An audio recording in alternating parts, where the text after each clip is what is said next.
സന്തോഷ് ഇത്ര നേരം ആ മനുഷ്യൻ അവിടെ നിന്ന് പറഞ്ഞാ ഇയാൾ ഭയങ്കര താത്വികനാണ്, ആരും കുറ്റം പറഞ്ഞിട്ടില്ല, അയാളെ ചാനലിലൂടെ അയാളെ കാര്യം മാത്രമല്ല. ഈ ഒരു 24/7 വലിയൊരു സാറ്റലൈറ്റ് ചാനൽ വന്നു.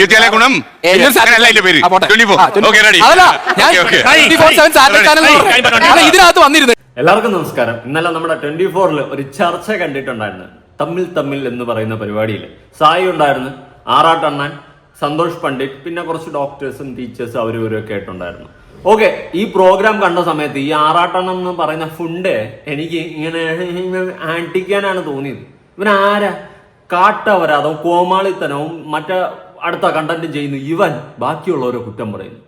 എടാ, രാത്രി കാലഘട്ടങ്ങളാകുമ്പോൾ ഇവന് ഗംഭീരമായിട്ട് ഇവൻ മറ്റേ അടുത്ത വർത്തമാനം വന്നിരുന്ന് ഈ ചർച്ചയിൽ അങ്ങോട്ട് വിടും. ഏത് അവന്റെ ഇൻസ്റ്റയിൽ അങ്ങ് വന്നിരിക്കും. അടുത്ത് ഹണി റോസ്, അവന് ഓരോ ആൾക്കാരെ പറ്റി, ഓരോ പെണ്ണുങ്ങളെ പറ്റിയിട്ട് അപരാധം പറയില്ല. ഇതൊക്കെയാണ് അവന്റെ സ്ഥിരം പരിപാടി. വന്നിരുന്ന് അവന് ഇഷ്ടമണ്ണെ എനിക്ക് കല്യാണം കഴിക്കണം, കുട്ടിക്ക് താല്പര്യമാണോ, ഇങ്ങനത്തെ ഒരു കാട്ടപരാധി മോനാണ് ഈ ആറാട്ടണ്ണൻ. അവൻ വന്നിട്ട് നിന്ന് അടിക്കുന്ന കൊണ കണ്ട് അതിനെ കവാല നോക്കി കൊടുക്കാൻ തോന്നും. ഇനി സന്തോഷ് പണ്ഡിറ്റ് പണ്ട് ചെയ്തുകൊണ്ടിരുന്നത് വെറും ഊളത്തനവും കോമാളിത്തനവും അപരാധിത്തനവും ആയിരുന്നു. എന്നാൽ ഇപ്പോൾ റീസെൻ്റായിട്ട് കുറച്ച് വർഷങ്ങൾ കൊണ്ട് സന്തോഷ് പണ്ഡിറ്റ് നല്ലൊരു ഇതിലാണ് പോകുന്നത്. പക്ഷേ ഇന്നലെ ഈ ചർച്ചയിൽ വന്നിരുന്നിട്ട് ഈ റിയാക്ഷൻ വീഡിയോ ചെയ്യുന്നവരെ ഒരു തേർഡ് റേറ്റ് ചാനൽ എന്നുള്ള രീതിയിൽ ഈ സന്തോഷ് പണ്ഡിറ്റ് പറഞ്ഞിട്ടുണ്ടായിരുന്നു. ഞാനൊരു കാര്യം ചോദിക്കട്ടെ, ഈ റിയാക്ഷൻ ചാനൽ എന്താ ചെയ്യുന്നത്? കണ്ട കാട്ടപരാധങ്ങളെയും കണ്ട അപരാധികളെയും കണ്ട കോമാളികളെയും വലിച്ചു കയറി ഒട്ടിക്കും. നമ്മളെപ്പോലെ ഉള്ളവന്മാരുള്ളത് കൊണ്ടാണ് ഇന്ന് സമൂഹത്തിൽ നടക്കുന്ന പല അപരാധനങ്ങളെ വലിച്ചു കയറി ഒട്ടിച്ച് ഭിത്തിയിൽ ഒട്ടിച്ച് വയ്ക്കുന്നത്. ഷിംജിത തന്നെ എക്സാമ്പിൾ എടുക്കാം. ഈ ഷിംജിതയുടെ കേസ് ഇത്രയും വശമാക്കിയത് ആരാ? ഈ റിയാക്ഷൻ വീഡിയോ ചെയ്യുന്ന സകലമാന ആൾക്കാരുമാണ് വലിച്ചു പൊളന്നൊട്ടിച്ച് വെച്ച്. ഇതുവരെ റിയാക്ഷൻ വീഡിയോ ചെയ്യാത്തവർ വരെ പുതിയ ചാനൽ തുടങ്ങി റിയാക്ഷൻ വീഡിയോസ് ഷിംജിതയുടെ കേസിൽ ചെയ്ത് ആ സെറ്റപ്പിൽ വലിച്ചു കയറി ഒട്ടിച്ചത് കൊണ്ടാണ് ഇന്ന് അവൾ ഉള്ള കിടക്കുന്നത്. അല്ലെങ്കിൽ ആ കാവടി മോളിൽ നിന്ന് പുറത്ത് നെഞ്ചും പിരിച്ച് നടന്നതിന് ദീപക് എന്ന് പറയുന്ന വ്യക്തി ഈ ഭൂമിയിൽ നിന്ന് പോയതെന്ന് തന്നെയായിരുന്നു. ഇത്രയേ ഉള്ളൂ. ഈ ദീപക് എന്ന് പറയുന്ന വ്യക്തി ഈ ഭൂമിയിൽ നിന്ന് പോയതിന് ഏക കാരണം ആര്? ഷിംജിത. അവളെ വലിച്ചു കീറി നമ്മൾ ഒട്ടിച്ചത് കൊണ്ടാണ് അത് ഇത്രയും ചർച്ചാ വിഷയമായത്. അല്ലെങ്കിൽ ഒരു പട്ടിക്കുഞ്ഞു പോലും തിരിഞ്ഞു നോക്കത്തില്ല, ഒരു പട്ടിക്കുഞ്ഞു പോലും തൊടത്തില്ല. ന്യൂസ് ചാനൽ അടക്കം ഫേസും ബ്ലർ ചെയ്ത് ആരോ എവിടെ എന്തോ ഈ ഒരു സെറ്റപ്പിലാണ് ആ വാർത്ത കൊണ്ടുപോയിട്ടുണ്ടായിരുന്നത്. പിന്നെയാണ് കുറച്ചൊക്കെ നട്ടലിന് ചെറുതായിട്ട് എവിടെയൊക്കെ ഉറപ്പ് വന്നിട്ടുണ്ടായിരുന്നത്. പക്ഷെ നമ്മളെ പോലുള്ളവന്മാർ വലിച്ചു കീറി ഒട്ടിച്ചതിനെ തുടർന്നിട്ടാണ് ആ കേസ് പോലും പോലീസ് സ്റ്റേഷനിൽ FIR ഇട്ടിട്ടുള്ളത്. ആദ്യം ഫ്രണ്ട്സ് അങ്ങോട്ട് ഈ ഒരു കേസുമായിട്ട് ദീപകിന്റെ ഫ്രണ്ട്സ് അവിടെ പോയിട്ട് സ്റ്റേഷനിൽ കേസ് പോലും എടുത്തില്ല. അതിനുശേഷം നമ്മളെ പോലുള്ളവന്മാർ വലിച്ച് അടിച്ച് കീറി ഇതിനെ ഹൈപ്പിലടിച്ച് വിട്ടപ്പോൾ പോലീസിന് കേസ് എടുക്കേണ്ടതായിട്ട് വന്നു. അതിനെ തുടർന്നാണ് ഇന്ന് അവള് അകത്ത് ഉള്ളായി കിടക്കുന്നത്, ജാമ്യം പോലും കിട്ടാതെ. അതുകൊണ്ട് റിയാക്ഷൻ വീഡിയോ ചെയ്യുന്നവരെ ഒരുമാതിരി തേർഡ് റേറ്റ് ആണെന്ന് പറയുമ്പോൾ അതിനേക്കാളും വെറും തേർഡ് റേറ്റും അതിന്റെ അപ്പുറത്തെ റേറ്റുമാണ് ഈ പറയുന്ന സന്തോഷ് പണ്ഡിറ്റിന്റെ ചാനൽ ആയിരുന്നതെന്നും ഒന്ന് ഇരുന്ന് തിരിഞ്ഞ് ബാക്കിലോട്ട് നോക്കുക. പിന്നെ ആറാട്ടണ്ണൻ ഈ ഫുണ്ടൊക്കെ എന്തിനാണ് വിളിച്ചുകൊണ്ട് ചർച്ചയിൽ ഇരുത്തുന്നതെന്നാണ് ഞാൻ ചോദിക്കുന്നത്. സീരിയസ്ലി. ഇനി നമുക്ക് എന്തായാലും ഒരു അരിവെന്ന് തുടങ്ങാം. ഞാൻ പറയുന്നു, ഇത്രയും നേരം പറഞ്ഞു വരുമ്പോ പലരും പറയുന്നത് കേട്ടാൽ തോന്നും ഈ ന്യൂജൻ കുട്ടികൾ മാത്രമാണ് എല്ലാ പ്രശ്നം ഉണ്ടാക്കുന്നത്. അതൊന്നല്ല, ഇവരെക്കാൾ കൂടുതൽ പ്രശ്നം ഇവിടെ 10-35+ വയസ്സുള്ളവരാണ് കൂടുതലും ചെയ്യുന്നത്. ഇവരെ മാത്രമാണ് കൂടുതലും ചെയ്യുന്നത്. ഇതാണ് സത്യം. അല്ല അതിന്റെ കാരണം ഇനി കേരളത്തിൽ പലപ്പോഴും സംഭവിക്കുന്നത് സർ, ഇവർ പല ആളുകളും ജസ്റ്റ് ഫോർ എ ഫൺ ആണ് യൂസ് ചെയ്യുന്നത്. നമ്മൾ കാര്യം മനസ്സിലാക്കണം. മലയാളികൾ കൂടുതൽ ജസ്റ്റ് ഫോർ എ ഫൺ ആണ് ഇത് കാണുന്നത്. സോഷ്യൽ മീഡിയ സിനിമ എന്ന് പറയുന്ന ഒരു പൈസ കൊടുത്ത് കാണുന്നത് കുറച്ചുകൂടെ സീരിയസ് ആയിട്ട് കാണും. അപ്പൊ അതിൽ ഇങ്ങനെ വരുന്ന ജസ്റ്റ് നമ്മൾ പറയുന്ന കോമാളിത്തരം അല്ലെങ്കിൽ ചുമ്മാ രസിക്കാനുള്ള സാധനങ്ങളല്ല. ഇവർ ചുമ്മാ ലൈക്കും ഷെയറും ചെയ്ത് ഇവർക്ക് ഇഷ്ടമല്ലെങ്കിൽ ഇവർ ഷെയർ ചെയ്യും. ഇത് മലയാളികളുടെ ബേസിക് പ്രോബ്ലമാണ്. അതിനെ കൃത്യമായി ചൂഷണം ചെയ്ത് ഇവരെ പൊട്ടന്മാരും കഴുതകളുമാക്കി കുറെ ആളുകൾ അതിന്റെ പേരിൽ സ്റ്റാറായി ജീവിക്കും. അങ്ങനെ സ്റ്റാറായി ജീവിച്ച ഒരാളാണ് സന്തോഷ് പണ്ഡിറ്റ്. കേട്ടോ, അത് എങ്ങനെയല്ലെന്നല്ലേ? അതായത് പണ്ട് ഈ പറയുന്ന കോമാളിത്തനങ്ങളും വിട്ടിത്തനങ്ങളും അപരാധിത്തനങ്ങളും കാണിച്ച് പല ഊള സിനിമകളും എടുത്ത് സ്വന്തമായിട്ടൊരു സിനിമ എടുക്കുന്ന കഴിവ് തന്നെയാണ്. നമ്മളെ കൊണ്ടൊന്നും പറ്റത്തില്ല, ഇല്ലെന്ന് പറയുന്നില്ല. പക്ഷെ എടുത്തിട്ടുള്ള സിനിമകളും പാട്ടുകളും എല്ലാം ഊളത്തനങ്ങളും കോമാളിത്തനങ്ങളും മാത്രമായിരുന്നു. അങ്ങനെയുള്ള ഊളത്തനങ്ങളും കോമാളിത്തനങ്ങളും ജനങ്ങളുടെ ഇടയിലേക്ക് ഇൻവെസ്റ്റ് ചെയ്തിട്ട് അതിൽ നിന്നും ഏണിങ്സ് ഉണ്ടാക്കിയിട്ടുള്ള ഒരു വ്യക്തിയാണ് ഈ സന്തോഷ് പണ്ഡിറ്റ്. അങ്ങനെയുള്ള വ്യക്തിക്ക് എന്ത് യോഗ്യതയാണ് ഇപ്പോൾ ഇതിനെ പറ്റിയിട്ട് സംസാരിക്കാൻ? ഇന്ന് വലിയ നന്മമരം പോലെ, വലിയ നല്ലവനെ പോലെ, വലിയ സംഭവം പോലെ വന്നിരുന്ന് സംസാരിക്കുമ്പോൾ താൻ പണ്ട് ചെയ്ത് കൂട്ടിയിട്ടുള്ള കാര്യങ്ങൾ ഒന്ന് ഇരുന്നങ്ങ് തിരിഞ്ഞു നോക്കുക. താൻ ഇതേ കോമാളിത്തനവും ഇതേ അപരാധിത്തനവും കാണിച്ച് തന്നെയാണ് മുന്നോട്ട് വന്നിട്ടുള്ളത്. പല അപരാധികളെയും പിടിച്ചു വെച്ചിട്ട് താൻ കുറെ ഊളപ്പടങ്ങൾ ഇറക്കിയിട്ടുണ്ട്. ഒന്ന് തിരിഞ്ഞു നോക്ക്. അപ്പോഴും ഞാൻ സപ്പോർട്ട് ചെയ്തിട്ടുണ്ട്, വേറൊന്നുമല്ല. സ്വന്തമായിട്ടൊരു പടം എടുക്കുക എന്ന് പറയുന്നത് അത്ര കഴിവല്ല, ഊളത്തനം ആയാൽ കൂടി എന്ന് പറഞ്ഞ് സപ്പോർട്ട് ചെയ്തിട്ടുള്ളതാണ്. പക്ഷെ ആ ഊളത്തനങ്ങൾ കാണിച്ചു കൂട്ടി നിങ്ങൾ ഇന്ന് വന്നിരുന്നിട്ട് ബാക്കിയുള്ളവർ ഊളത്തനമാണ് കാണിക്കുന്നത്. ബാക്കിയുള്ള ആൾക്കാർ ഇവിടെ കാണാൻ ആഗ്രഹിക്കുന്ന ഊളത്തനങ്ങളാണ്. എല്ലാ ആൾക്കാരും കാണുന്നത് കോമാളിത്തനങ്ങളും ഊളത്തനങ്ങളുമാണ്. അതാണ് ആൾക്കാർ ഷെയർ ചെയ്യുന്നത് എന്ന് പറയുമ്പോൾ ഒരു കാലഘട്ടത്തിൽ നിങ്ങളുടെ ഊളത്തനങ്ങളും കോമാളിത്തനങ്ങളുമാണ് ഈ ആൾക്കാർ ഷെയർ ചെയ്തുകൊണ്ടിരുന്നതെന്ന് നിങ്ങളൊന്ന് ഇരുന്ന് ചിന്തിക്കുക. സന്തോഷ് പണ്ഡിറ്റേ കോട്ടിട്ടപ്പോ പഴയപ്പുറമൊന്നും മറക്കരുത് കേട്ടോ. അത് മറക്കുന്നത് അത്ര നല്ലതല്ല. നന്മ മരവും നല്ലവനൊക്കെ നല്ലൊരു വ്യക്തിയാണ്, ഞാൻ ഒരുപാട് സപ്പോർട്ട് ചെയ്യുന്ന ഒരു വ്യക്തിയാണ് സന്തോഷ് പണ്ഡിറ്റ്. പക്ഷെ വന്ന വഴി മറക്കരുത്. താൻ പണ്ട് ഇങ്ങനെ ആയിരുന്നിട്ട് ഇന്ന് അങ്ങനെയുള്ളവരെ കുറ്റം പറയുമ്പോൾ തനിക്ക് അതിൽ യോഗ്യത ഇല്ലെന്നേ ഞാൻ പറയത്തുള്ളൂ കേട്ടോ. ഇതിൽ എല്ലാവരും സായി എടുത്തിട്ട് വർക്കുന്നതൊക്കെ കണ്ട്, സായിയെ അടിച്ചേറി കെട്ടി ട്രോളൊക്കെ ഞാൻ കണ്ട്. പക്ഷെ പറയുന്ന കാര്യങ്ങളൊന്നും നിങ്ങൾ ഇരുന്ന് ചിന്തിക്കും. ഞാൻ പറയുന്നതിൽ എന്തെങ്കിലും കഴമ്പോട്ടോ, ചിലപ്പോൾ ഇപ്പൊ എന്നെ തെറി വിളിക്കും, നീ ആരാടാ ഊളെ എന്നൊക്കെ പറയും. ഉറപ്പാണ് സായി സപ്പോർട്ട് ചെയ്ത് കഴിഞ്ഞാൽ ഇന്ന് ഏറ്റവും കൂടുതൽ നെഗറ്റീവാണ് കിട്ടുന്നത്. അതെനിക്ക് പല കമന്റ് ബോക്സുകളിൽ നിന്നും മനസ്സിലാക്കാൻ സാധിച്ചിട്ടുണ്ട്. പക്ഷെ ഞാനുള്ള കാര്യം പറയാം, എനിക്കിവിടെ ആരെയും സപ്പോർട്ട് ചെയ്യേണ്ട കാര്യമില്ല, ആരെയും വലിച്ചൊരു ഒട്ടിക്കേണ്ട കാര്യമില്ല. ഞാൻ പറയുന്നത് അവനവനെ ഇഷ്ടപ്പെട്ടതാണ് ഇനിയെങ്കിലും മലയാളികൾ ഷെയർ ചെയ്യേണ്ടതും കാണേണ്ടതും. ഇവർക്ക് ഇഷ്ടമില്ലാത്ത കാര്യങ്ങൾ കാണുകയും അത് ഷെയർ ചെയ്യുകയും ചെയ്തു കഴിഞ്ഞാൽ ഇതേപോലത്തെ 100 കണക്കിന് ആളുകൾ ഉണ്ടാവും. പിന്നെ അയ്യോ ഇവൻ അതായ ഇവൻ പൈസ ഉണ്ടാക്കിയിട്ട് നിങ്ങൾ കരഞ്ഞെടുത്തിട്ട് കാര്യമില്ല. അതെ, അല്ല, ഇനി രണ്ടാമത്തെ കാര്യം, മോശമായ കമന്റ്സും ഇത് ഇടുമ്പോൾ നിങ്ങൾ ചെയ്യേണ്ടത് അമ്മ എന്തിന് മൊബൈൽ വാങ്ങിച്ചു കൊടുത്തു എന്നല്ല, നിങ്ങൾ പറയേണ്ടത് അമ്മ മൊബൈൽ വാങ്ങിച്ചു കൊടുക്കുമ്പോൾ, അച്ഛൻ മൊബൈൽ വാങ്ങിച്ചു കൊടുക്കുമ്പോൾ സെക്ഷൻ 66 സീൽ പ്രകാരം മോനെ കരളെ, ഇനി സെക്ഷൻ പറഞ്ഞില്ലെങ്കിൽ തർക്കമില്ല, ആരാനെ കുറിച്ച് മോശം എഴുതിയ മോനെ കരളെ 3 കൊല്ലം നീ കിടക്കേണ്ടി വരും, 5 ലക്ഷം കൊടുക്കേണ്ടി വരുന്ന കൂടെ ആ കുട്ടിയോട് പറഞ്ഞാൽ കുഴപ്പമില്ല. അതായത് കുട്ടികൾ ഇന്ന് മോശം കമന്റ് ഇടുന്നതിനെ പറ്റിയിട്ടാണ് ഇവിടെ സന്തോഷ് പണ്ഡിറ്റ് പറയുന്നത്. കുട്ടികൾ അവരുടെ പ്രായം, അത് മാതാപിതാക്കൾ പറയുന്നത് എല്ലാം അതുപോലെ കേൾക്കണമെന്നൊന്നുമില്ല.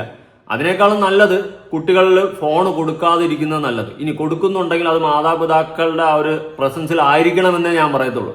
അല്ലാണ്ട് മോനെ നീ ഇങ്ങനെ കമന്റ് ഇട്ട് കഴിഞ്ഞാൽ നിനക്ക് ഇങ്ങനെ കേസ് ഫേസ് ചെയ്യേണ്ടി വരും, അത് ഇതെന്ന് പറഞ്ഞു കഴിഞ്ഞാൽ മക്കള് ആരും അനുസരിക്കാൻ പോകുന്നില്ല, അവരാരും അനുസരിക്കാൻ പോകുന്നില്ല. നമുക്ക് കേസായ എന്ത്, നമ്മളെ ഇറക്കാനായിട്ട് നമ്മുടെ അപ്പനും അമ്മയും വരുമെന്ന് ചിന്തിക്കും. അതുകൊണ്ട് അങ്ങനെ പറഞ്ഞിട്ട് കാര്യമില്ല. പകരം കുട്ടികൾക്ക് നല്ലതും ചീത്തയും പറഞ്ഞു കൊടുക്കുക. എങ്ങനെ പറഞ്ഞു കൊടുക്കണം? എടാ ഇങ്ങനത്തെ കമന്റ്സോ കാര്യങ്ങളോ ഒന്നും ഇടരുത്, അങ്ങനെയല്ല ഇങ്ങനെയാണ്, നമ്മൾ ഇങ്ങനെ വേണം ജീവിക്കാൻ, ഇതാണ് പറഞ്ഞു കൊടുക്കേണ്ടത്. അല്ലാണ്ട് എടാ ഇങ്ങനെ കമന്റ് ഇട്ടാൽ നിനക്ക് കേസാവും എന്ന് പറഞ്ഞ് പേടിപ്പിച്ചിട്ടൊന്നും കാര്യമില്ല. ഇന്ന് പേടിപ്പിച്ചിട്ടല്ല പിള്ളേരെ അനുസരിപ്പിക്കേണ്ടത്. ഫ്രണ്ട്ലി ആയിട്ട് നല്ലൊരു സുഹൃത്തായി മാറി നല്ലതും ചീത്തയും പറഞ്ഞു കൊടുക്കണം. അങ്ങനെ വേണം ആവേണ്ടത്. സന്തോഷ് പണ്ഡിറ്റ് ജി ശരിയല്ലല്ലോ. ഈ ചർച്ച മൊത്തം എനിക്ക് വേറെ ആയിട്ട് തോന്നിയിട്ടില്ല. എല്ലാവരും സന്തോഷ് പണ്ഡിറ്റിനെ സപ്പോർട്ട് ചെയ്യുന്നു, പക്ഷെ എനിക്ക് പിടിച്ചില്ല. ഇനി നമ്മുടെ ആറാട്ടണ്ണൻ, യവൻ ആരടാ ഇവിടെ വിളിച്ചിരുത്തിയത്? ഇവൻ ആരാണ് വിളിച്ചിരുത്തിയത്? ഇതുപോലെയുള്ള കോമാളികളെയും അപരാധികളെയും എന്തിനാണ് ഇവിടെ പിടിച്ചിരുത്തിയിട്ടുള്ളത്? എന്ത് പോസിറ്റിവിറ്റിയാണ് ഇവനിൽ നിന്നും കിട്ടാനുള്ളത്? ഒരു തേങ്ങയും കിട്ടാനില്ല. ഇവൻ മറ്റേ PhD ആണ്, മറ്റേതാണ്, മറിച്ചതാണെന്നൊക്കെ പറയുന്നുണ്ട്. ഇവൻ എന്ത് തേങ്ങയാണ് ഉണ്ടാക്കിയിട്ടുള്ളത്? ഇവന്റെ ക്വാളിറ്റി എന്താണ്? Big zero. കുറെ കോമാളിത്തനവും അപരാധിത്തനവും. രാത്രിയാകുമ്പം ഒരിക്കൽ അലിൻ ജോസ് പെരേര എന്റെ വീടിന്റെ മേളത്തെ റൂമിൽ ഇരുന്ന് വിട്ടെന്ന് പറഞ്ഞവനാണ് ഇവൻ, റോക്കറ്റ് വിട്ടെന്ന് പറഞ്ഞാൽ. ഇതൊക്കെയാണ് ഇവന്റെ കണ്ടന്റ്. കാരണം പബ്ലിക്കിലേക്ക് നെഗറ്റീവ് ഇട്ടുകൊടുത്ത് അതിനെ ചർച്ചയാക്കാൻ വേണ്ടിയിട്ട് ശ്രമിക്കുന്ന ഒരുത്തൻ രണാസുനയുടെ ആൺവർഷൻ. ഇതുപോലത്തെ സംഭവങ്ങളൊക്കെ ഇവരൊക്കെ ഒരു ടാഗിൽ പെട്ടിട്ടുള്ളവരാണ്. സന്തോഷ് പണ്ഡിറ്റും അതിലുണ്ടായിരുന്നത് തന്നെയാണ്. ഇപ്പോഴാണ് കുറച്ചൊന്ന് മാറിയത്. അപ്പോൾ പഴയ കാര്യവും വന്ന വഴിയൊക്കെ അങ്ങ് മറന്ന് ഇപ്പം പൊല്ല് പാറ്റിറ്റീവ് ആറാട്ടെണ്ണം കോണ. സോഷ്യൽ മീഡിയയിലെ ഏറ്റവും വലിയ കുഴപ്പം ഭയങ്കര തെരുവിളിയാണ്, കമന്റ്സിലാണ്. പിന്നെ സാഡിസം വേദനിപ്പിച്ച് എൻജോയ് ചെയ്യാം. അങ്ങനത്തെ ഒരു പ്രശ്നം കമന്റ് ബോക്സ് ഓഫ് ആക്കിയാൽ മതി.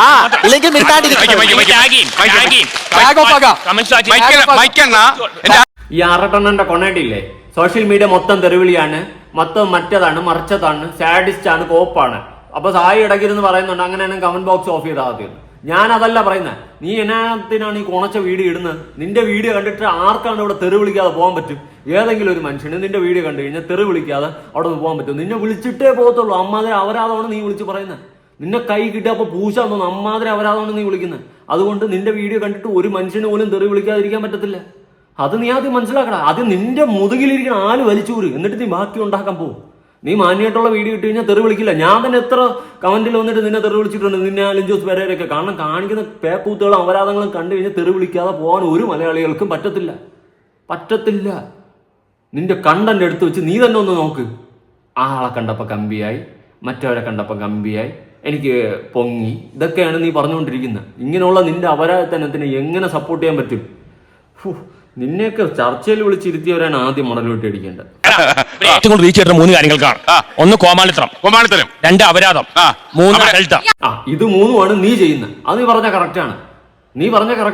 കാരണം ഈ 3 സാധനമാണ് നീ ഇവിടെ ചെയ്തുകൊണ്ടിരിക്കുന്നത്. അതുകൊണ്ട് ഒരു തരത്തിൽ എന്റെ പുന്നാര മോനെ വന്നിരുന്ന് വലവലാന്ന് പറഞ്ഞിട്ട് കൊണവണെന്ന് അടിച്ചു കഴിഞ്ഞാൽ അടിച്ചെടുത്ത് വെളിയെറിയും. അമ്മാതിരി വർത്തമാനാണ് നീ ഉണ്ടാക്കുന്നത്. നിന്റെ പറച്ചിൽ കേട്ടാലേ നിന്നെ കിണ്ടി എറിയാൻ തോന്നും.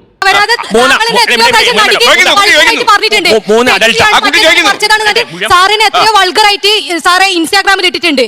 അതെന്താ സാർ പറയാത്തെ? മൂന്ന് കാര്യങ്ങളാണ്. ഇവിടെ ന്യൂസ് ചാനലുകൾ അല്ല, അയാൾ അയാളുടെ എക്സ്പീരിയൻസ് ആണ് പറയുന്നത്. അയാൾ അയാളുടെ എക്സ്പീരിയൻസ് ആണ് പറയുന്നത്, നാട്ടിലെ എക്സ്പീരിയൻസ് അല്ല.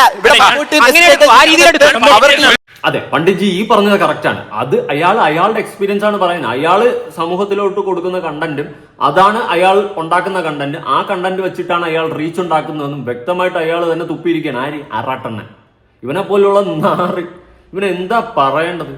ഞാൻ പലപ്പോഴും ആലോചിച്ചിട്ടുണ്ട്, ഇവനെയൊക്കെ പോലുള്ളവന്മാരെ എങ്ങനെയാണ് ഈ സമൂഹത്തിൽ ഇപ്പോഴും ജീവിച്ചു പോകുന്നതെന്നാണ് ഞാൻ ആലോചിക്കുന്നത്. എങ്ങനെ ഇവനൊക്കെ പുറത്തിറങ്ങി നടക്കുന്നുണ്ടെന്നാണ്. ഇത്രയും വൾഗറായിട്ടുള്ള ഇത്രയും വേസ്റ്റ് കണ്ടന്റുകൾ ഇവനൊക്കെ ഇങ്ങനെ ഇട്ടിട്ട് അതുവഴി ഒരു റീച്ച് ഉണ്ടാക്കുന്നു. ഇതിൽ കുറെ പേര് നിന്നെയൊക്കെ ഒരു കോമഡി പീസ്, കുറെ പേരല്ല എല്ലാവരും കോമഡി പീസായിട്ട് അപരാധ പീസുമായിട്ടാണ് നിന്നെയൊക്കെ കണ്ടിട്ടുള്ളത്. അതുകൊണ്ട് തന്നെ നിന്റെയൊക്കെ ഈ ഊളത്തരങ്ങൾ കാണുമ്പോൾ അങ്ങോട്ടും ഇങ്ങോട്ടും ഷെയർ അടിച്ചിരുന്ന് ചിരിക്കും. അല്ലാണ്ട് നല്ലത് പറയത്തില്ല ഒരു മനുഷ്യനും. അവന്റെ കൊണച്ച കണ്ടന്റും അവനും. കേരളത്തിലെ പല ആളുകളും സെക്സ്വലി ഫ്രസ്ട്രേറ്റഡ് ആണ്.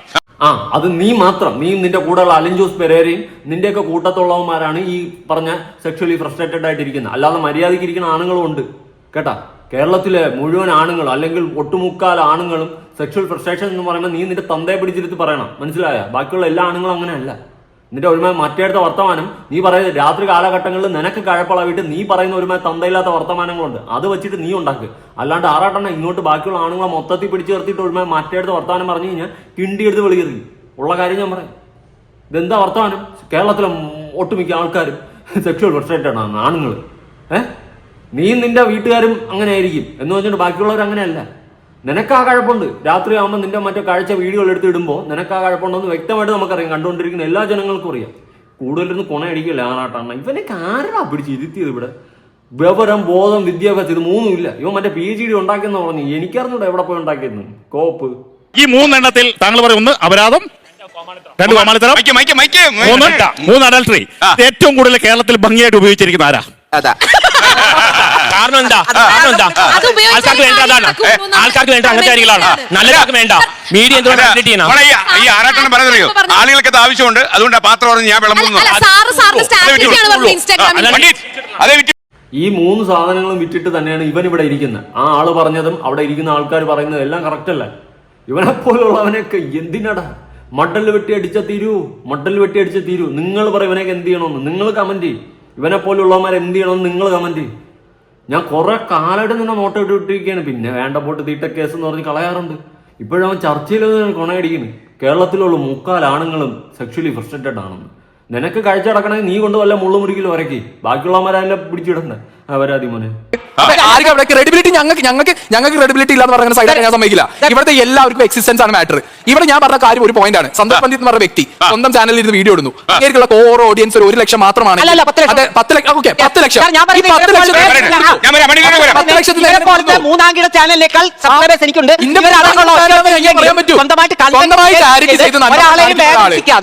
സ്വന്തമായി കോമാളിത്തരം മൂന്നാംകിട ചാനലായിട്ട് മലയാളികളുടെ മുന്നിൽ വളർന്നു വന്ന ഒരു വ്യക്തി. ഈ വ്യക്തി ഇവരെ പോലത്തെ മൂന്നാംകിട ചാനലിനെ മറ്റുള്ളവർ വേണം. ഇവരെ പോലത്തെ ആളുകൾക്ക് പൈസ ഇവരെ പോലത്തെ ചാനലിന് പണം ഉണ്ടാക്കണമെങ്കിൽ XY വേണം. അവന്റെ മോശവും അല്ലെങ്കിൽ അവന്റെ കോമാളിത്തരം അവന്റെ അടൽത്തും കാണിച്ച് അടിച്ചു മാറ്റിയിട്ടാണ് ഇവർ ചെയ്യുന്നത്. അല്ലെ അവന്റെ മോശത്തെ ചെയ്യുന്നത്. സന്തോഷ് പണ്ഡിറ്റ് പൈസ ഉണ്ടാക്കാൻ ഇതേപോലത്തെ മറ്റവൻ വേണ്ട. സ്വന്തമായി എന്താണ് നമ്മുടെ നാട്ടിൽ വരുന്ന ഒരു ഇന്റർനാഷണൽ നിരീക്ഷണം അല്ലെങ്കിൽ സ്വന്തമായിട്ട് സ്വന്തമായ മ്യൂസിക് ആയാലും ഇത് ചെയ്ത് അത് കൃത്യമായി എന്റെ നോക്കി അറിയാൻ പറ്റും. 57 ലക്ഷം ആളുകളും ഇതൊക്കെ വരുന്നുണ്ട്. എന്നെ ഈ യൂട്യൂബ് ചാനലുകാർ വിളിച്ചില്ലെങ്കിലും ഇല്ലെങ്കിലും സന്തോഷ് പണ്ഡിറ്റ് നിലനിൽക്കുന്നുണ്ട്. ഇവരെ സംബന്ധിച്ചിടത്തോളം മറ്റുള്ളവൻ ഇല്ലെങ്കിൽ ഇവർ വട്ടപൂജമാണ്. ഇവർ മൂന്നാംകിട ചാനൽ മാത്രമാണ്. അപ്പൊ സന്തോഷ് പണ്ഡിറ്റ് പറയുന്നത് റിയാക്ഷൻ വീഡിയോ ചെയ്യുന്നവർ മൂന്നാംകിട ചാനൽ എന്നാണ് സന്തോഷ് പണ്ഡിറ്റ് ഇവിടെ പറഞ്ഞു വെക്കുന്നത്. എന്റെ പൊന്ന് സന്തോഷ് പണ്ഡിറ്റ് ജി, കുറെ കാട്ടപരാധികൾ കാണിക്കുന്ന കാട്ടപരാധങ്ങളെ വലിച്ചു കയറി ഒട്ടിക്കും, എക്സ്പോസ് ചെയ്യും. സോഷ്യൽ കമ്മിറ്റ്മെന്റ് ഉണ്ട്, അതിൽ നിന്ന് ഏണിങ്സും കിട്ടും. എന്ത് പുളിക്കുകയോ? നിങ്ങൾ ചെയ്തുകൊണ്ടിരുന്ന ഊള കണ്ടന്റുകൾ നിങ്ങൾ തന്നെ ഇരുന്നൊന്ന് ആലോചിച്ച് നോക്ക്. എന്നാ ഊള പടങ്ങളാ, എന്നാ ഊള തനങ്ങളാ നിങ്ങളുടെ സിനിമയിൽ കാണിച്ചുകൊണ്ടിരുന്നത്. പിന്നെ സ്വന്തം കണ്ടന്റാണ് എന്ന് വെച്ചിട്ട് സ്വന്തം കണ്ടന്റ് ആണെന്ന് പറഞ്ഞുകൊണ്ട് ഷിംജിത എന്ന് പറയുന്ന ഒരുത്തി ഒരു സ്വന്തം കണ്ടന്റ് ഉണ്ടാക്കിയിട്ടുണ്ടായിരുന്നു അല്ലേ? അവളെ സ്വന്തം ക്യാമറയിലെടുത്ത അവളുടെ സ്വന്തം കണ്ടന്റ് ആയിരുന്നു. അവളുടെ ആ ഒരു കണ്ടന്റ് കാരണം ഒരാളുടെ ജീവനും നഷ്ടപ്പെട്ടു അല്ലെ? അപ്പോൾ അവളെ പോലുള്ള ഒരു കാട്ടപരാധിയെ ഞങ്ങളെ പോലുള്ളവർ എന്ത് ചെയ്തു? വലിച്ചു കീറി ഒട്ടിച്ച് എക്സ്പോസ് ചെയ്തു. അപ്പൊ നമ്മള് മൂന്നാംകിട ചാനലായി അല്ലെ? നമ്മളെ പോലെ റിയാക്ഷൻ വീഡിയോ ചെയ്യുന്ന തനിക്ക് ഉളുപ്പുണ്ടോ? സന്തോഷ് പണ്ഡിറ്റ് ജിയുടെ അടുത്താണ് ഞാൻ ചോദിക്കുന്നത്, തനിക്ക് ഉളുപ്പുണ്ടോ? ബോധമില്ലാതെ ഇങ്ങനെ സംസാരിക്കാൻ. പല കാര്യങ്ങളും പല മാറിയ കളികളെയും എക്സ്പോസ് ചെയ്യുന്ന ചാനലാണ് റിയാക്ഷൻ വീഡിയോ ചെയ്യുന്ന ചാനലുകൾ അല്ലെ? ആരൊക്കെ ഇവിടെ സോഷ്യൽ മീഡിയയിൽ വന്ന് കള്ളത്തനങ്ങളും ഉടായ്പകളും കാണിച്ച് അങ്ങനത്തെ പല തോന്നിവാസങ്ങളെയും തന്തയില്ലായ്മകളെയും വലിച്ചു കയറി ഒട്ടിക്കും. ഇവിടെ സന്തോഷ് പണ്ഡിറ്റ് ഈ റിയാക്ഷൻ വീഡിയോ ചെയ്യുന്നവന്മാർ ഈ മൂന്നാംകട ചാനലെന്ന് പറഞ്ഞ് താഴ്ത്തിക്കെട്ടാൻ ശ്രമിക്കുമ്പോൾ നിങ്ങളിത് ശ്രമിച്ചുകൊണ്ട് അങ്ങ് അടിച്ചമർത്തി പെട്ടെന്ന് വിചാരിക്കരുത്. കാരണം നിങ്ങളെപ്പോലുള്ളവർ നമ്മൾ അങ്ങനെ ആക്കി ഇടുമ്പോൾ നിങ്ങളൊക്കെ വലിയ മാസ്, നമ്മളൊക്കെ അങ്ങനെയാണെന്ന് സമൂഹം വിചാരിക്കാൻ വേണ്ടിയിട്ട് ഇട്ടുകൊടുക്കുമ്പോൾ അത് സംഭവിക്കത്തില്ല. കാരണം ഇവിടെ റിയാക്ഷൻ വീഡിയോ ചെയ്യുന്നവന്മാരാണ് ഇവിടെ പല കാര്യങ്ങളും കുത്തിപ്പൊക്കി കൊണ്ടുവരുന്നത്. അല്ലാതെ നിങ്ങളെപ്പോലെ കോമാളിത്തനങ്ങൾ കാണിക്കുന്നവന്മാരല്ല ഇതുപോലത്തെ പല സോഷ്യൽ കമ്മിറ്റ്മെന്റ് ആയിട്ടുള്ള കാര്യങ്ങൾ എക്സ്പോസ് ചെയ്ത് വലിച്ചു കയറി ഒട്ടിച്ച് സോഷ്യൽ കമ്മിറ്റ്മെന്റ് വച്ച് സംസാരിക്കുന്നത്. അല്ലെങ്കിൽ സ്വന്തം കണ്ടന്റ് എന്ന് പറഞ്ഞ് തന്നെ പോലുള്ളവൻ പറഞ്ഞ് ഈ ആറാട്ടെണ്ണൻ സ്വന്തം കണ്ടന്റ് ഉണ്ടാക്കുന്ന രാത്രി കയറിയെന്ന് സ്വന്തമായിട്ടൊന്ന് കൊണയടിക്കും. ഇവനെ പോലുള്ളവന്മാർ ഉണ്ടാക്കുന്ന ഇമാതിരി ചെറ്റ കണ്ടന്റുകളെ വലിച്ചു കയറി ഒട്ടിക്കുന്നതാണോ നമ്മൾ ചെയ്യുന്ന തെറ്റ്? അപ്പൊ നിങ്ങളെപ്പോലുള്ളവന്മാർ ഉണ്ടാക്കുന്നവന്മാരല്ല, അതായത് ഈ കോമാളിത്തനോ അപരാധത്തനോ കാണിക്കുന്ന നിങ്ങളെപ്പോലുള്ളവരല്ലേ ഈ പറഞ്ഞ മൂന്നാംകട third right channel. Not the point. കൂടുതൽ വിളമ്പാൻ നിൽക്കല്ലേ. ഈ ചർച്ചയിൽ എന്നെ പിടിച്ചിരുന്ന് ഞാൻ കാണിച്ചു തരാം എന്ത് സംസാരിക്കണമെന്ന് എനിക്കറിയാം വ്യക്തമായിട്ട്. സന്തോഷ് ഇത്ര നേരം ആ മനുഷ്യൻ അവിടെ പറഞ്ഞാ ഇയാൾ ഭയങ്കര സാത്വികനാണ്, ആരും കുറ്റം പറഞ്ഞിട്ടില്ല, അയാളെ ചാനലിലൂടെ അയാളെ കാര്യം മാത്രമല്ല. ഈ ഒരു 24/7 വലിയൊരു സാറ്റലൈറ്റ് ചാനൽ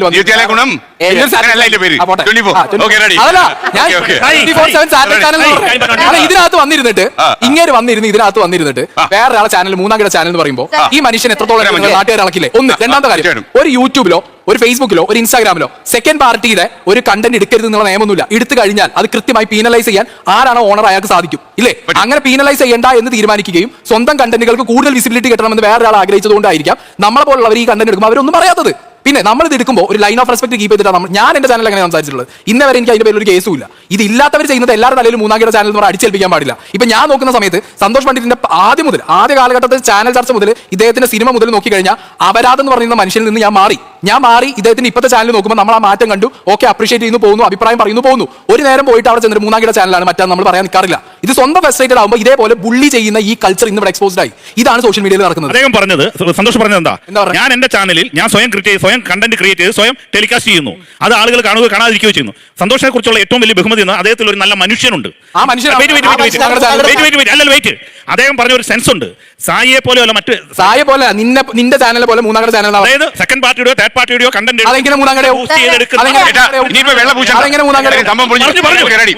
അതായത് ഈ സന്തോഷ് പണ്ഡിറ്റ് ജി ഉദ്ദേശിക്കുന്നത് മറ്റുള്ളവരുടെ കണ്ടന്റ് എടുത്ത് വെച്ച് സംസാരിക്കുന്നു. ഞാനൊരു കാര്യം ചോദിക്കട്ടെ, സന്തോഷ് പണ്ഡിറ്റ് ജിയുടെ അടുത്താണ്.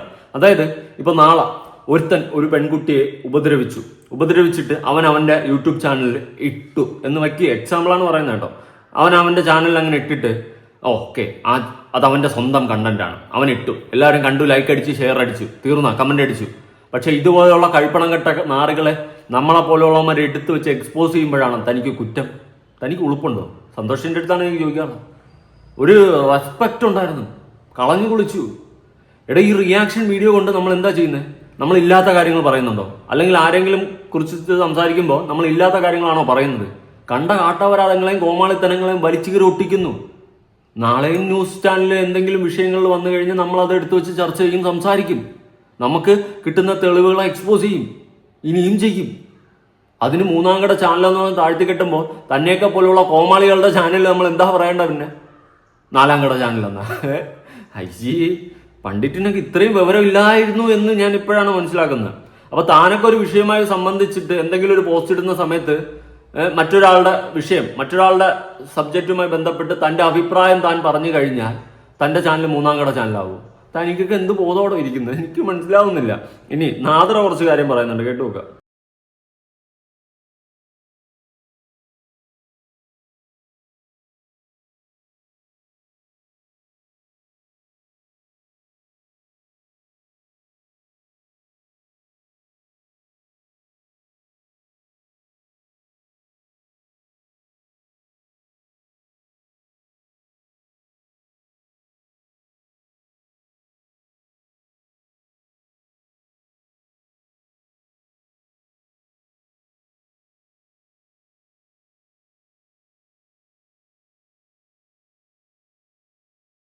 കറക്റ്റ്, നാദറ പറഞ്ഞതാണ് കറക്റ്റ്. സന്തോഷ് പണ്ഡിറ്റിന്റെയും ആറാട്ടണ്ണന്റെയൊക്കെ ചാനലാണ് മൂന്നാംകിട തേർഡ് റൈറ്റ് ചാനലുകൾ. കാരണം അമ്മാതിരി തീട്ട കണ്ടന്റുകൾ കൊടുത്തുകൊണ്ടിരിക്കുന്ന തേർഡ് റൈറ്റ് ചാനലുകൾ. ഈ ആറാട്ടണ്ണന്റെ ചാനൽ എടുത്തിട്ട് അതിലെന്തെങ്കിലും നല്ല കണ്ടന്റ് ഉണ്ടോ? ഇല്ല. അവന് രാത്രി കമ്പിയായി, അവന് മറ്റേ നടിയെ കണ്ടപ്പോൾ പൊങ്ങി, നടിയോട് ഇഷ്ടം, ഇന്റർവ്യൂ എടുക്കുന്ന ആങ്കറിനോട് ഇഷ്ടം, ഇങ്ങനത്തെ കുറെ അടുത്ത് അലിൻ ജോസ് പെരേര എൻ്റെ റൂമിന്റെ മേളിലിരുന്ന് റോക്കറ്റ് വിട്ട്, ഇതൊക്കെയാണ് അവന്റെ കണ്ടന്റ്. ഇതാണ് third right channel. Santosh Pandit മുന്നേ ഇട്ടുകൊണ്ടിരുന്നല്ലോ കുറെ സിനിമകളും കുറെ പാട്ടുകളും കുറെ വീഡിയോകളും, അതാണ് തേർഡ് റൈറ്റ് വീഡിയോകൾ. അല്ലാണ്ട് തന്നെയൊക്കെ പോലെയുള്ള തേർഡ് റൈറ്റ് വീഡിയോകൾ ചെയ്തുകൊണ്ടിരിക്കുന്ന ആൾക്കാരുടെ വീഡിയോ എടുത്തു വെച്ച് എക്സ്പോസ് ചെയ്യുന്ന നമ്മളല്ല തേർഡ് റൈറ്റ് ചാനലുകൾ. മനസ്സിലായേ? കുറച്ച് ബോധം ഉണ്ടാകുന്നത് നല്ലതാണ്. കണ്ട അപരാധി മക്കൾ ചെയ്യുന്ന അപരാധങ്ങളെ വലിച്ചു കീറി ഒട്ടിക്കുകയാണ് നമ്മൾ ചെയ്യുന്നത്. കേട്ടോ സന്തോഷ് പണ്ഡിറ്റ് ജി, കുറച്ചൊരു റെസ്പെക്ട് ഉണ്ടായിരുന്നു, കളഞ്ഞു കൊളിച്ചു. മറ്റേ വെളുക്കോളം വെള്ളം കോരിയിട്ട് കുട പറഞ്ഞിട്ട് ഉടച്ചതുപോലത്തെ അവസ്ഥയായി. ആ അവസ്ഥയാണ് ഇപ്പൊ സന്തോഷ് പണ്ഡിറ്റ് ജി പറഞ്ഞതിലെന്ന് എനിക്ക് മനസ്സിലായി. ഇതിപ്പോ ഒരുപാട് പേര് സന്തോഷ് പണ്ഡിറ്റിനെ സപ്പോർട്ട് ചെയ്യുന്നു. പക്ഷെ തനിക്ക് എന്ത് യോഗ്യതയാണ് ഇരിക്കുന്നത്? തനിക്ക് ഉളുപ്പുണ്ടോ എന്നേ ഞാൻ ചോദിക്കത്തുള്ളൂ. താൻ ചെയ്തുകൊണ്ടിരുന്ന തേർഡ് റൈറ്റ് വീഡിയോകളായിരുന്നു. ആറാട്ടെണ്ണം ചെയ്തുകൊണ്ടിരിക്കുന്നത് തേർഡ് റൈറ്റ് വീഡിയോകളാണ്. ഇതൊക്കെയാണ് തേർഡ് റൈറ്റ് വീഡിയോകൾ. ഈ മൂന്നാം കിട എന്ന് പറയുമ്പോൾ ഇമാതിരി വീഡിയോകളാണ് പറയേണ്ടത്. അല്ലാതെ ഇമാതിരി വീഡിയോ ചെയ്യുന്ന അപരാധി മക്കളെ എടുത്ത് വെച്ചിട്ട് വലിച്ചു കീറി ഒട്ടിച്ച് ഫ്ലാറ്റ് ആക്കി വിടുന്നത് നമ്മളല്ല. നമ്മളാണ് നല്ല ചാനൽ എന്നാണ് ഞാൻ പറയുന്നത്. കാരണം ഒരുപാട് സോഷ്യൽ റിലവൻ്റ് ആയിട്ടുള്ള ടോപ്പിക്കുകളും ഒരുപാട് സോഷ്യൽ കമ്മിറ്റ്മെന്റ് ഉള്ള ടോപ്പിക്കുകളും സംസാരിച്ച് പലതും വലിച്ചു കീറി ഒട്ടിച്ച് പല അപരാധി മക്കളെയും വലിച്ചു കീറി സമൂഹത്തിന്റെ മുന്നിൽ ഇട്ടുകൊടുത്തിട്ടുണ്ട്, ഇനിയും ചെയ്യും. അപ്പൊ നമ്മൾ ഒരിക്കലും തേർഡ് റൈറ്റ് അല്ല. എന്നാൽ നമ്മൾ വലിച്ചു കീറി ഒട്ടിക്കുന്ന ആൾക്കാരില്ലേ, ആ കണ്ടന്റ് ക്രിയേറ്റ് ചെയ്യുന്നവരാണ് തേർഡ് റൈറ്റുകൾ. മനസ്സിലായോ? കൂടുതലൊന്നും പറയാനില്ല, ഞാൻ പറഞ്ഞാൽ കൂടിപ്പോ ചർച്ച പോലും കൊണച്ച ചർച്ച. പുതിയൊരു വീഡിയോ ആയിട്ടാണ്. ബൈ.